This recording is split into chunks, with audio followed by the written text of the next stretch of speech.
year one recap in my small business. After I recorded quite a lot of videos around what happened on certain areas of topics, I thought like I'm gonna do now a recap of what was actually the whole rundown of year one, because that's the bit that nobody shares. What I found people normally share at a later stage and then only just a little bit of segments. But now, because I've spent quite a lot of videos already going into areas of struggles in that first year, now I thought, what was the summary of that year one? Hi, I'm Dori, a small business owner of a creative business called Miracle Magnet Studios. And I am documenting here and recording my entire journey of running my business, building my business. But I found that I didn't really find videos where people actually share their small business building strategy, journey. And I found that quite unhelpful, I have to say. What I'm finding is because I am building my business with no support, no financials, no money, no backups, no investors. I am going through very different struggles than those people. So I am now here to help others who potentially are thinking to also go away from whatever they did before. Could it be a corporate job or other jobs, retail jobs, whatever, and they really want to start their own business and they started with nothing. So I am one of those people, and I have to say, year one was the biggest learning curve. If you go back on my channel and watch a couple of the videos, I'm going into certain topic areas. And in this video, I'm gonna go through more of the emotional sides and then how the ups and downs were, what I did, how did I tackle those moments. And I have to say, I went into this business with a totally different mindset, vision, and goals than what this business looks like today. What I think was the biggest thing for me to learn during this first year, you can have a certain idea how you want to run your business, what you want to do. But first of all, you have to believe in you want to run a business. That is not a hobby, it's something that you want to make your living long term. I went in my creative business thinking with my background, I'm going to be doing all those creative works that I've done in house in my previous roles for Disney, Prime Video, and other media companies. I had ambitions to develop scripts, making my own content, and out of home creative, creating campaigns, video assets, trailers, localization of assets, and all different areas that I was doing there. That was the vision. That I even went into this business thinking I will have three different pillars: creative agency, production house, and then out of home. And then you are so naive at that point. You have so much enthusiasm that you don't really know what the market needs. I think that was one of my biggest learning as I went around my journey, that you can have an offering that if the market doesn't need that, your dreams need to pivot, your dreams need to adjust. And that was something that was very difficult to let go, that this is what I want to do. But then with AI and then recession, it was just not something that I managed to do. Plus, I didn't actually realize that when I got into my business that like my personal portfolio did not translate into my business, even though I had relevant personal portfolio, but it was just not usable because my company was small. My company was just starting out. And the companies I worked for and the level of companies that who would have needed those services, they are top tier. They won't be giving jobs and briefs to tiny companies who just started out. And that for me was a major learning curve because I saw other colleagues in my business doing that. They left the in-house team and then they were given immediate contracts, they were given guaranteed contracts, and essentially they even established their business on that. That just didn't happen to me. I think, and then it might be controversial, but it also has a lot of things to do with that I'm a woman in a creative business, which is very few women are running creative businesses, and female-led creative businesses are near to none.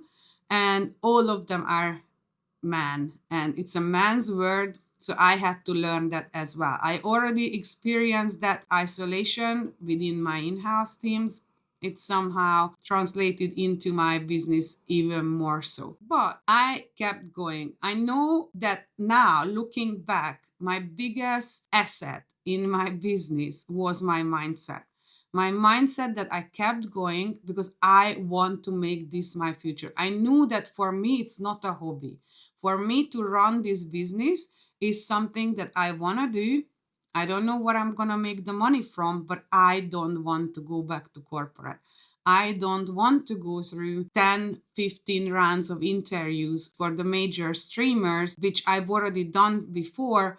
I didn't want to do that. I didn't want to be at risk of redundancy at every 6 months. I do understand the salary that comes with these big roles, but for me, it was no longer appealing.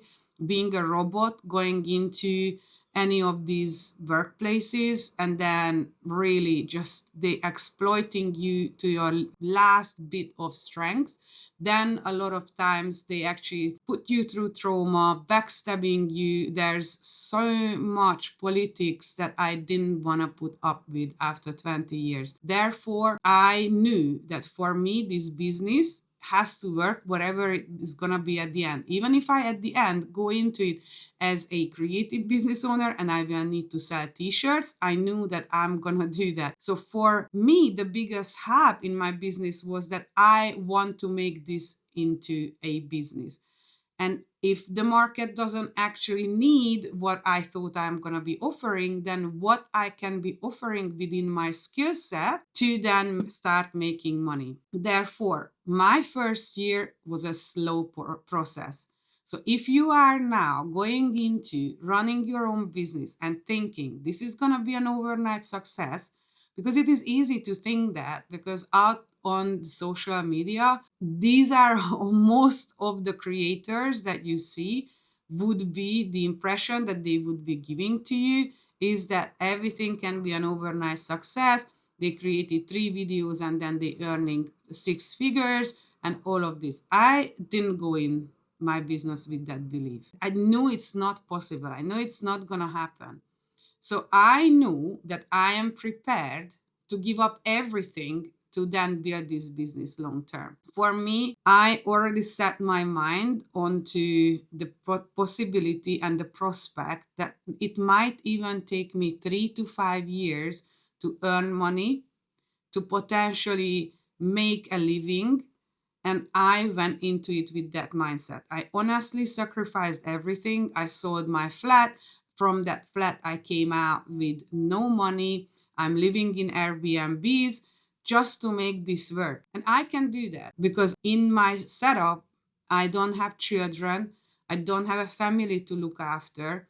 Therefore, I can make those decisions for myself. However, if you are somebody who's got those responsibilities, I talked about it in a previous video. Try to create those possibilities for you in other ways. I had to take out credit cards. I had to take out help from my mother and from my friend. And this is something that you need to calculate. But the first year will be a make or break in your business. Are you cut out for this? Because many times people actually think entrepreneurship is for everybody. But some people just can't put up with all of those obstacles, all of those real hardships. And the first 2 years are full of them. You are not prepared because you've never done it before. I've had so many major eye-opening moments that how much people actually do not care about you, clients being horrible, freelancers taking really large sum of money. Everybody wants to cheat you on your contracts, even your contracts are set up properly. Almost you have to go through those hardships. I think the universe is kind of testing you on those little bits, how much you want this. So I would say the first year is your biggest test. If you get through that, everything will be slightly easier. It's never going to be easy.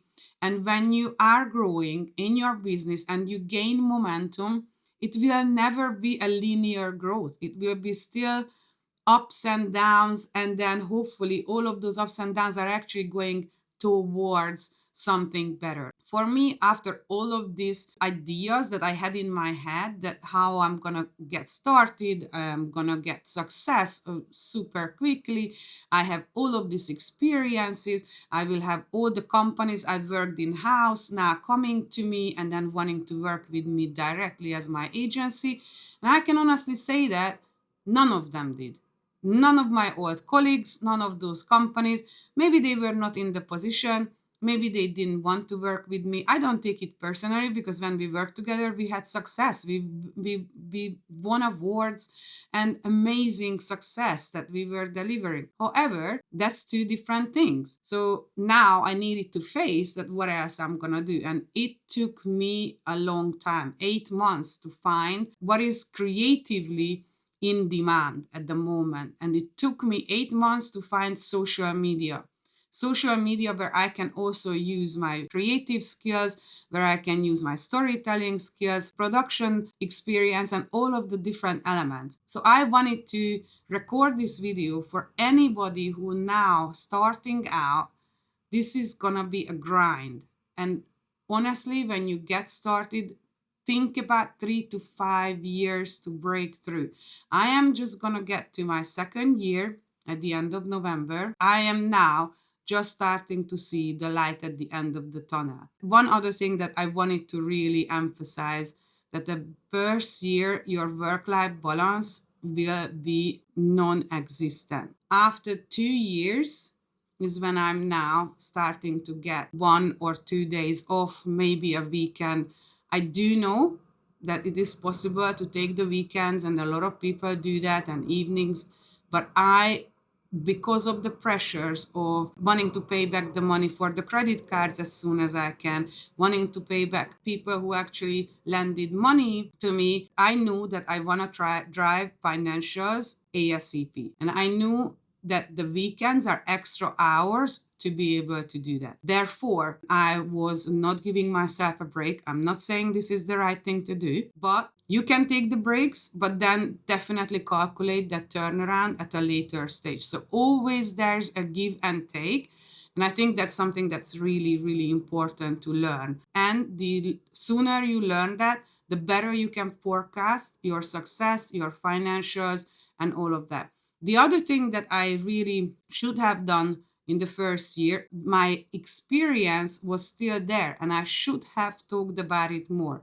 I should have sold that experience and spend more time to advertise that experience on our social media, LinkedIn, Instagram, and not just posting about our client success or different new clients and those standard news. I should have really considered how other ways I can actually sell my own experience. So something you should never underestimate. With Gen Z, me who is not that generation, it's sometimes really hard to relate to them. But one thing they do very, very well is self-promotion. They really do that very well, that what they learn, they immediately talk about, they immediately share.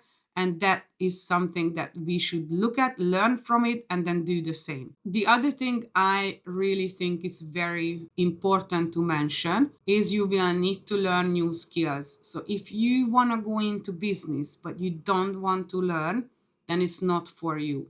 If you want to be an entrepreneur and you can't stay curious, learning, expanding your knowledge, it is not going to be for you. I loved that aspect.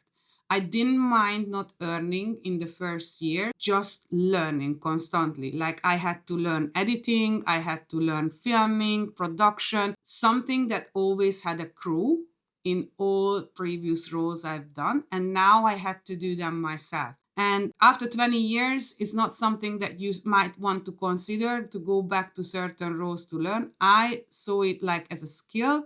And now I can actually get better myself, even creatively. I can see things differently. I had to learn design. I had to learn to use new tools.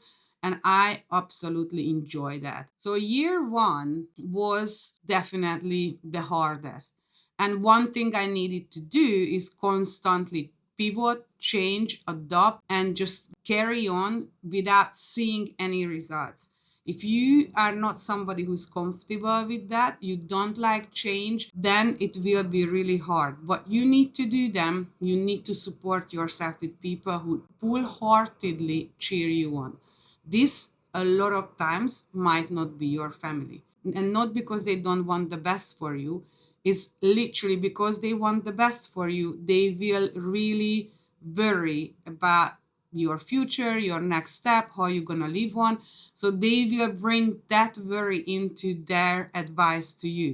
Close down the business, go back to and find another job, la la la la. Something that is really not helpful to you in that particular moment, but they still wanting to help you because that's when they think you are safe. So you have to then surround yourself with people who would be cheering you on and reflecting on certain wins that you don't even see because you yourself you're unable to reflect because you are full of worry, stress, and all. So I think it is very important to have a cheerleading squad, a cheerleading squad who helps you emotionally at any point to be uplifted a little bit. I would say if you are set on wanting to run a business and you are then shifting your mindset, it is not going to be an overnight success. I will need to work at it for 3 to 5 years before it's really successful, and it might be even longer.